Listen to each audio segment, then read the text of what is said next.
నిన్న ప్రభుత్వం చాలామంది విద్యార్థులను అరెస్ట్ చేసి రకరకాల పోలీస్ స్టేషన్లకు చాలా స్ట్రాటజిక్గా తీసుకుపోయింది. మీ తెలివితేటలు, మీ యొక్క నక్కజిత్తుల అలవాట్లన్నీ కూడా వేరే రాజకీయ పార్టీలను కుప్పగూల్చడానికో వాళ్ళ ఎమ్మెల్యేలను కొనడానికో వాడండి తప్ప విద్యార్థులను కష్టపెట్టడానికి లేకపోతే కేసులు పెట్టడానికి మమ్మల్ని భయపెట్టియడానికి మీరు మీ నక్కజిత్తుల తెలివి వాడొద్దు.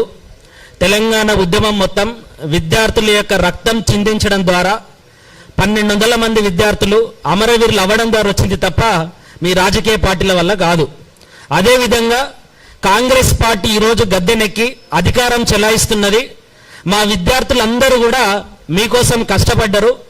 ఈ విద్యార్థుల యొక్క రక్తం చిందించడం ద్వారా మాత్రమే మీరు గద్దెనెక్కిరు.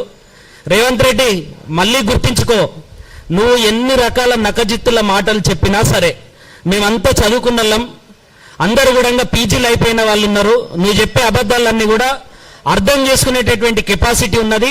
నీ అబద్ధాల మొత్తాన్ని రాష్ట్రం మొత్తం చెప్పేటటువంటి తెలియనటువంటి విద్యార్థి నాయకులు వీళ్ళంతా. కాబట్టి నీ అబద్ధాలు మొత్తం కూడా పక్కకు పెట్టి మీరు, మీ నాయకుడు రాహుల్ గాంధీ గారు 2 లక్షల ఉద్యోగాలు మొదటి ఏడాదిలోనే ఇస్తామని చెప్పేసి చాలా స్పష్టంగా చెప్పారు. ఆ హామీని నిలబెట్టుకోండి అని చెప్పేసి మాత్రమే మేము పోరాడుతూ ఉన్నాము. తర్వాత ఇప్పుడు మీరు ఇస్తున్నటువంటి 5000 SIPC పోస్టులు ఏవైతున్నాయో అవి హైదరాబాద్ నగరానికి కూడా సరిపోవు. 15 నుండి 20 లక్షల మంది SIPC కానిస్టేబుల్ విద్యార్థులు ఉన్నారు. వాళ్ళకు కనీసం 20,000 పోస్టులు ఇస్తే తప్ప ఈ రిక్రూట్మెంట్లో లాభం జరిగేటటువంటి అవకాశం ఉండదు. తర్వాత పోలీస్ రిక్రూట్మెంట్కి సంబంధించి మీరు ఏజ్ రిలాక్సేషన్ పెంచలేదు. సో చాలా విషయాలు హరికృష్ణ సార్ మాట్లాడిండు. ఆ అంశాలన్నిటిని కూడా ప్రభుత్వం సీరియస్గా కనుక తీసుకపోతే ఈ ప్రెస్ మీట్లు అన్ని జిల్లాలలో జరుగుతాయి. ప్రెస్ మీట్ల తర్వాత అన్ని లైబ్రరీ కేంద్రాలలో కూడా మేము పోరాటాన్ని నిర్మించడానికి సిద్ధమవుతా ఉన్నాం.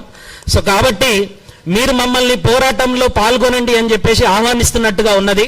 మమ్మల్ని అందరినీ కూడా నాయకులను చేయడానికి మీరు కంకణం కట్టుకున్నట్టుగా ఉన్నది తప్ప విద్యార్థుల యొక్క డిమాండ్లను నెరవేర్చేటటువంటి విధంగా ఏ కాంగ్రెస్ పార్టీ నాయకుడు కూడా మాట్లాడతలేడు. తర్వాత బీఆర్ఎస్ పార్టీ వాళ్ళకి కూడా మేము ఒకటి చాలా స్పష్టంగా చెప్పదలుచుకున్నాం. మీ వల్లనే ఈ రాష్ట్రంలో నిరుద్యోగులు సర్వనాశనం అయిపోయారు. మీ వల్లనే పేపర్ లీకులు జరిగినాయి.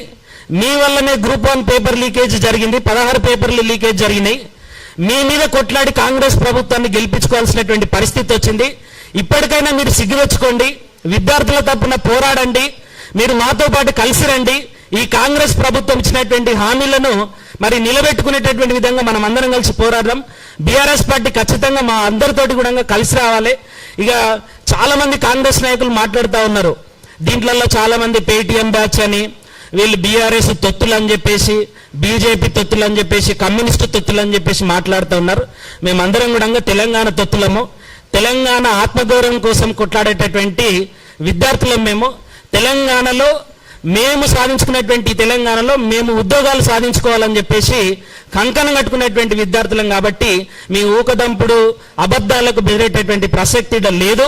మేమందరం కూడా క్యాంపస్లలో చదువుకొని డిగ్రీలు చేసి పీజీలు చేసి కేసులు పెట్టుకొని సైలెంట్గా కనీసం సమయం ఇస్తానన్నా మీరు నోటిఫికేషన్లు ఇస్తామని చెప్పేసి అనుకున్నాం.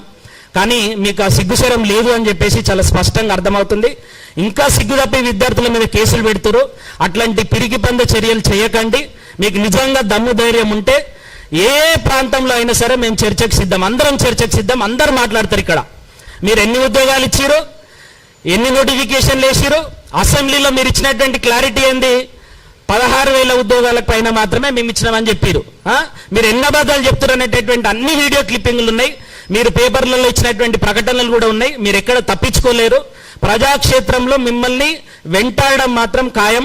కాబట్టి మీరు ఏ రోజు కూడా అబద్ధాలు చెప్పడానికి ప్రయత్నం చేయకుండా, అణచివేయడానికి ప్రయత్నం చేయకుండా మీ హామీలను నెరవేర్చడానికి ప్రయత్నం చేయండి. మేము సార్ చెప్పిండు, అన్ని డిమాండ్లు కూడా చాలా స్పష్టంగా చెప్పిండు. ఆ డిమాండ్లన్నిటిని కూడా అతి త్వరలో నెరవేరుస్తారని చెప్పేసి మేము ఆశిస్తున్నాం. సో ఈ ప్రెస్ మీట్ పెట్టడానికి ప్రధానమైనటువంటి కారణం, నిన్న కనీసం ఆత్మీయ సమ్మేళనం అని పెట్టుకుంటే కూడా అక్కడ ఆత్మీయ సమ్మేళనం పెట్టుకోనియకుండా బెటాలియన్ను దించి 7-8 పోలీస్ వ్యాన్లను దించి ఒక సిఐ అయితే డైరెక్ట్ ఆ మీటింగ్ హాల్ డోర్ ముందల కూర్చొని ఏ వ్యక్తిని కూడా లోపలికి పోనీయకుండా అక్కడ వచ్చినటువంటి విద్యార్థులందరినీ కూడా అరెస్ట్ చేసి రకరకాల పోలీస్ స్టేషన్లోకి తీసుకుపోవడం జరిగింది. సో అట్లాంటి చర్యలు చేయకూడదు, రెచ్చగొట్టకండి, మమ్మల్ని ఈ పోరాటంలోకి లాగకండి. మేము మళ్ళీ కూడా విజ్ఞప్తి చేస్తూ ఉన్నాం, మీరు ఇచ్చినటువంటి హామీలను నిలబెట్టుకోండి. SIPC 20,000 ఉద్యోగాలకు నోటిఫికేషన్ ఇవ్వండి, ఏజ్ రిలాక్సేషన్ పెంచండి. ఇంకా సారు చాలా విషయాలు మీతో మాట్లాడడం జరిగింది. అదే రకంగా మరి ఈ ప్రెస్ మీట్కి వచ్చినటువంటి అందరు ఉద్యమకారులకి కూడా ప్రత్యేకమైనటువంటి ధన్యవాదాలు పేరు పేరున.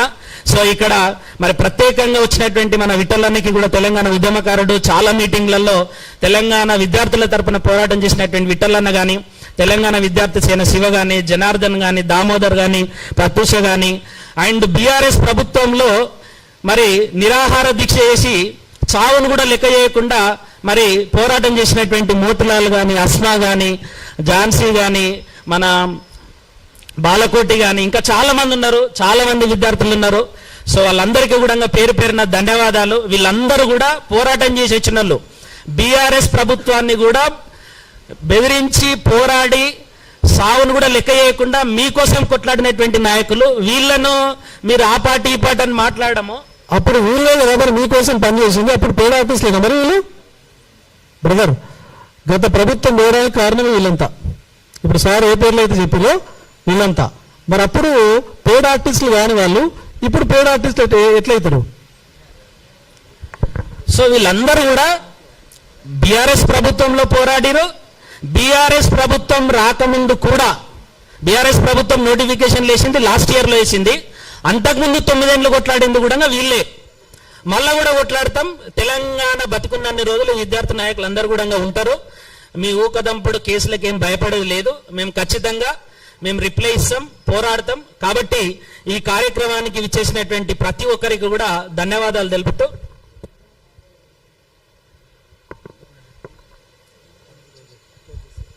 సరే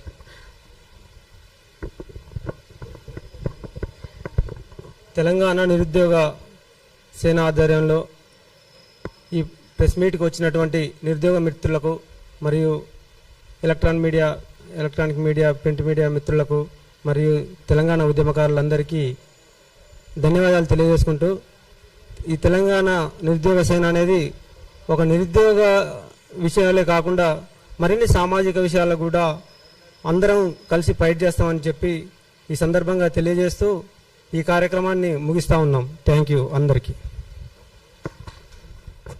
డిలే అయింది, దానికి మరొకసారి పర్సనల్గా మీ అందరికీ కూడా నేను సారీ చెప్తా ఉన్నాం. ఇక్కడికి వచ్చినటువంటి మీకు, అదేవిధంగా నిరుద్యోగ సమాజాన్ని గతం